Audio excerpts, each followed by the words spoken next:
So the question then comes up, what exactly is RSS? In this video, we'll dive into a little bit of it and provide an idea exactly what RSS is and what you can do with it. So essentially, RSS is a mnemonic for real simple syndications. In the past, RSS was used throughout the internet, as opposed to currently it's not used as much. However, it still remains relevant and it still remains in use. It's just not as known so much today, primarily because most people now receive all their updates via social platforms, which is automatically fed to you based on either the algorithms that they have or by you providing what content you're actually interested in. However, RSS, a real simple syndication, is essentially a feed that is provided on the websites. Usually this is a particular link on each of the websites, and what it does is it takes all of those articles and content and pushes it out to the one link. What is this good for? Well, essentially, let's give a scenario. Let's say that I am interested in 5 websites, but I'm not really sure if it has an article today that might be of interest to me. Rather than manually going on to each of those 5 websites, reviewing all of those articles, clicking upon them, the ones that are interested in me, each one of those websites could have a feed in place. That feed is then provided, whereas an application, usually a third party, will take each of those feed links, import them in.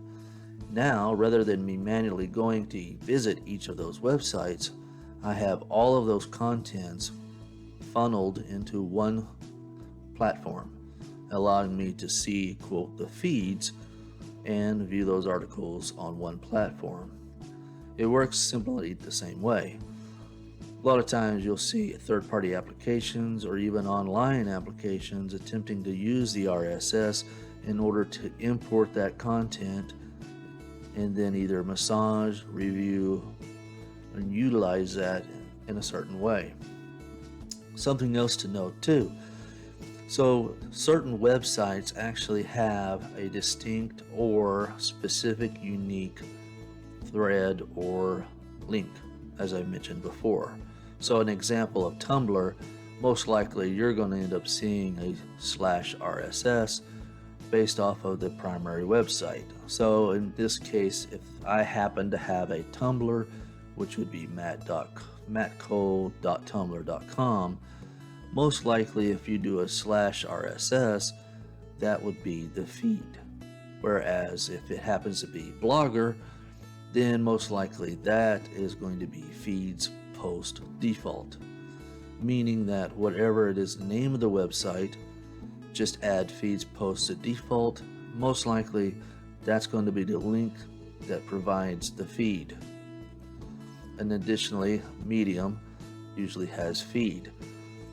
I did another video before in reference to IFTT applet creating an RSS into WordPress, and I on WordPress happen to have a feed on a unique website, matt.cole.us.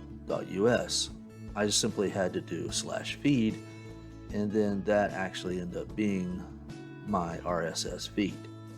So you can experiment this with other websites to try to determine if you can identify that feed and then use it accordingly.